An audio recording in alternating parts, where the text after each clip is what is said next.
Maybe a plum. We are in the town of Samobor, somewhere outside of Zagreb, about a half hour from Zagreb, which is the capital city. And just our flights just ended up that we flew into Zagreb. Worked out to be the best deal, but we really weren't spending much time there, just about a day. But anyways, we're on the road, have the car, and are now in Samobor, which is just a nice little Croatian town that we will learn more about.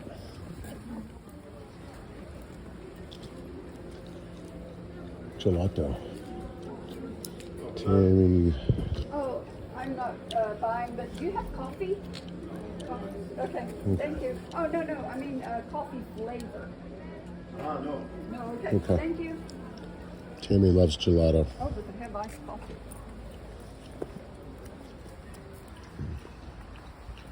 That is a really old-looking church in Samobor. Could be Samobor. We don't know how to pronounce it. I think it's Samobor.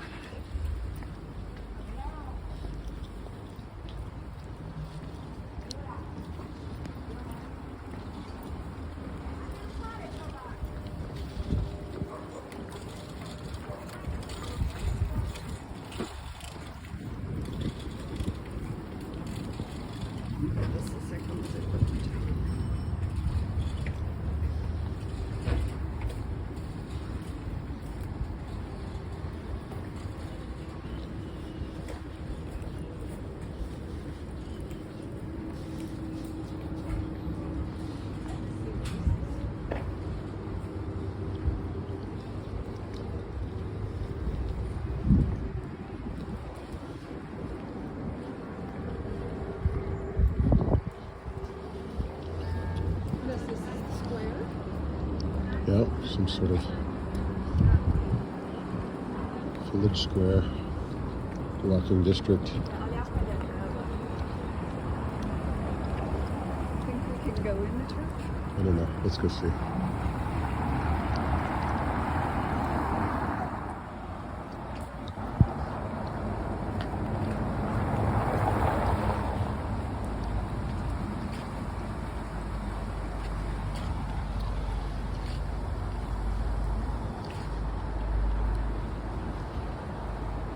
This seems like it's probably definitely a tourist area,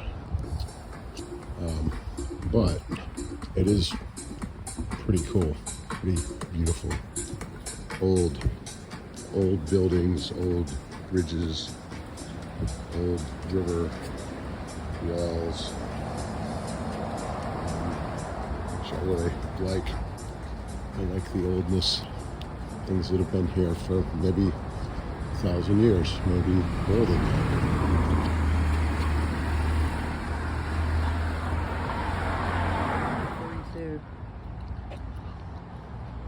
All right, this is the parish church of Saint Anastasia. First records of the church date back to 1334. The parish itself was first mentioned in the charter of Bela IV in 1242. So this is quite an old building. It's probably had renovations, resurfacings, and quite a bit of work done to it over the years, new facades. But as a whole thing, this is sort of historically been here since 1242. So that's pretty cool. Now it's not open. I was just thinking about the fact that something I've really appreciated about the churches that I've seen in like Italy, some of the ones in London, Paris, and New York. I mean, a lot of the Catholic churches there are just open all the time. So you can sort of always go in them and check them out, sit for a minute and collect your thoughts. And so for whatever reason this isn't open, maybe that's just not a thing in Croatian churches or in this particular church. But it is quite nice. All right, this is a very interesting looking building here. Got some of these winged women. It's like a statue of like a bust of the head with wings behind it. I thought it was really pretty cool looking. Just sort of a day here in Samobor, in the square.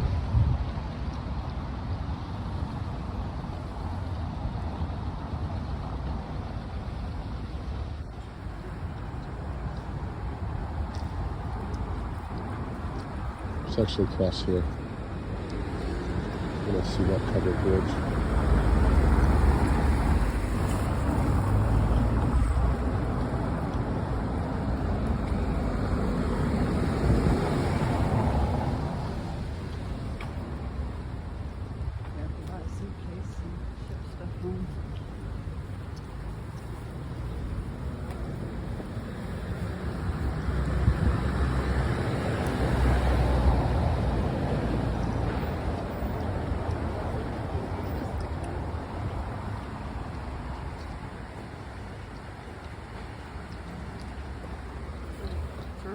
Oh yeah.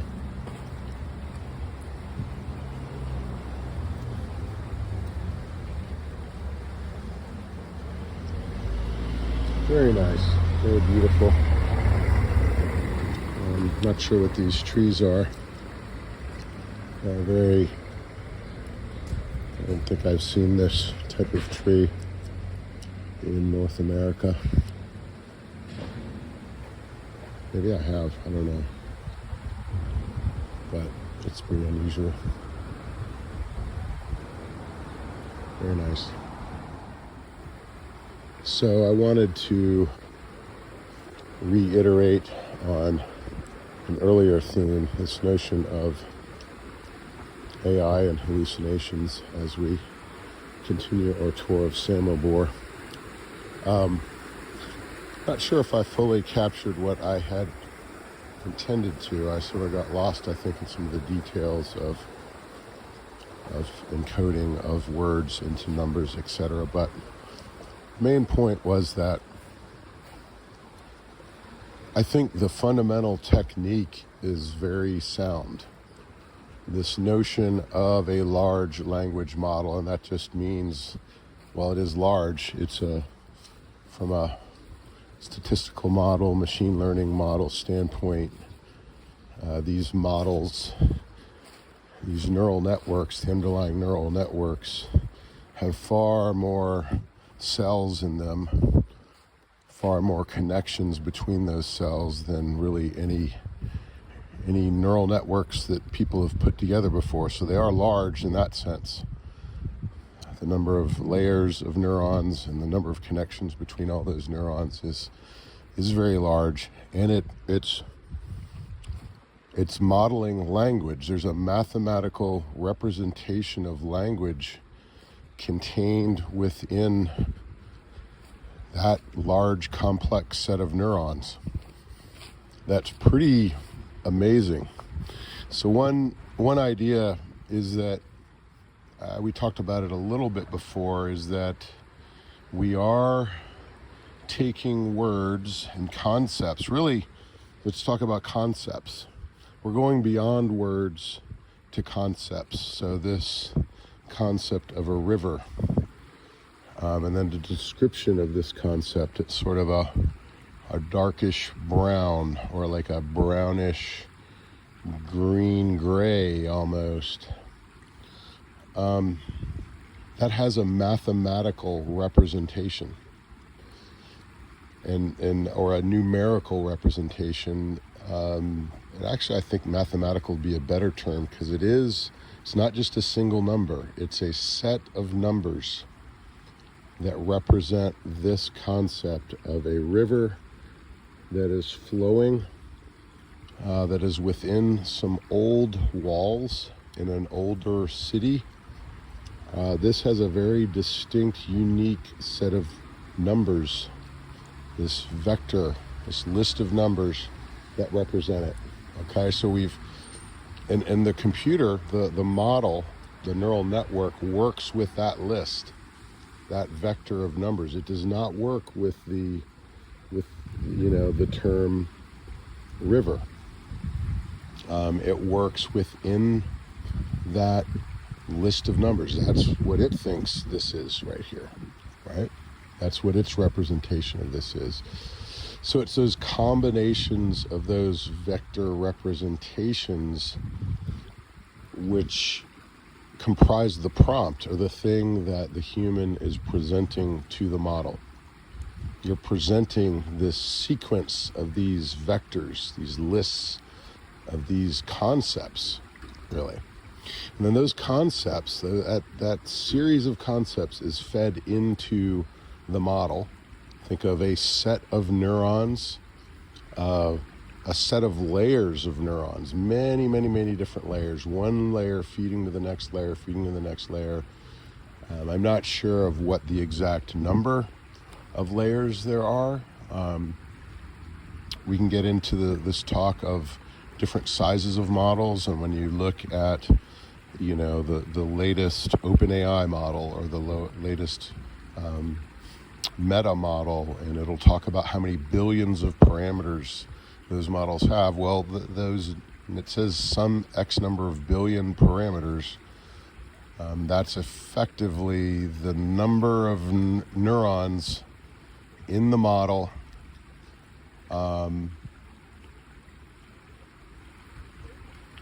either times or plus the number of weights or the links or the connections in the model. So anyways, we'll get back into that another time. But the larger that number is, the bigger the model is. But that set of concepts, again, this gray river, brown, grayish, brackish, greenish river between some stone walls in an old city, that is a set of numbers. The whole prompt or question or thing you're asking the model to do, or to think about, or to talk about, or to perform, that would be the prompt. That's a set of those lists, those vectors. It goes through that set of neurons and comes out the other side as another set of numerical representations, mathematical vector representations. So that's what's going on. And then there's a final step of taking that set of vector representations and translating it back into target language. So one cool thing about it is you immediately get, once you've built your adapter layers from the languages into the mathematical representation layer, you effectively, so we've gone beyond words, we're now to concepts, you now have a universal language translator. So one effect of doing this, of what these AI researchers have built, is they've built a true universal language translator, among other things, because we're now working in the realm of concepts versus words in terms of how the model views the world. So we all communicate with words, but it communicates with concepts that have a mathematical representation. So yeah, the whole point was that any deficiency, any hallucination, anything that the model is interpolating in terms of its response, right now it just has insufficient data. Or maybe we need a slightly better technique for moving the data it does receive when we're training the model in terms of, the ultimate model that does all of this question and answer work. Some work's going to have to be done on that over time. Yes. More and better training data over time. Yes. Getting human feedback more in the loop. There's already human feedback is in the loop for the best models. Getting more and better of that. But I think the fundamental technique is supremely sound, and any deficiencies we see are going to be worked on. They're currently being worked on, and it's only going to get better. It's only going to get better, and what the models can do now is already pretty astounding. So anyways, I just wanted to recap on that a little more. The main point was that we're moving from actual words to concepts which have a mathematical representation, and that the model works with those mathematical representations.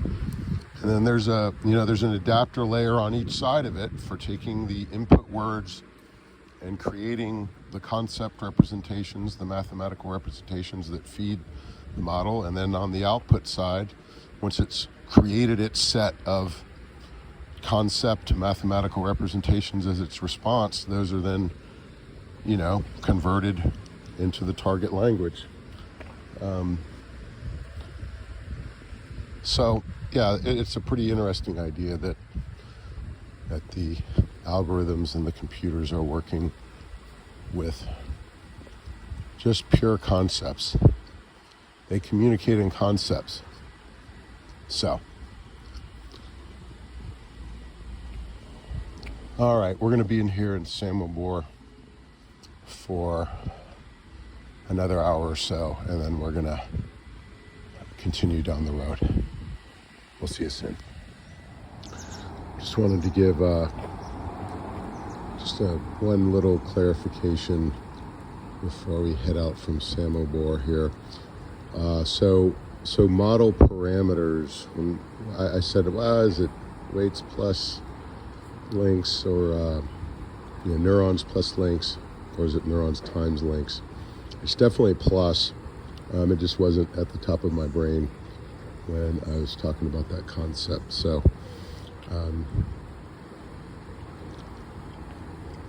when you're looking at the total size, that's why they talk about it in terms of parameters. So the size of the model being described in terms of the number of parameters, and the number of parameters would definitely dictate, the size of the computing cluster needed to train that model, and potentially to, once it's trained, to actually run it, with the prompt answer sequence over and over again. Think of, the scale that this needs to be run for, something like OpenAI or Azure's hosted models. But anyways, it's definitely, when you hear parameters, think of the number of neurons in the total neural network, and the number of links between those neurons. So the model will be comprised of a set of layers, say 100 layers, and 500 neurons in each layer. Well, from one layer to the next, every neuron is typically wired to every other neuron in the next layer. So when you count up the sum of all those links plus the number of neurons itself, that gives you the number of parameters. So anyways, just wanted to clarify that, because I want to be as precise and accurate when giving out information as possible. And there's the church where we started our tour here of Samobor.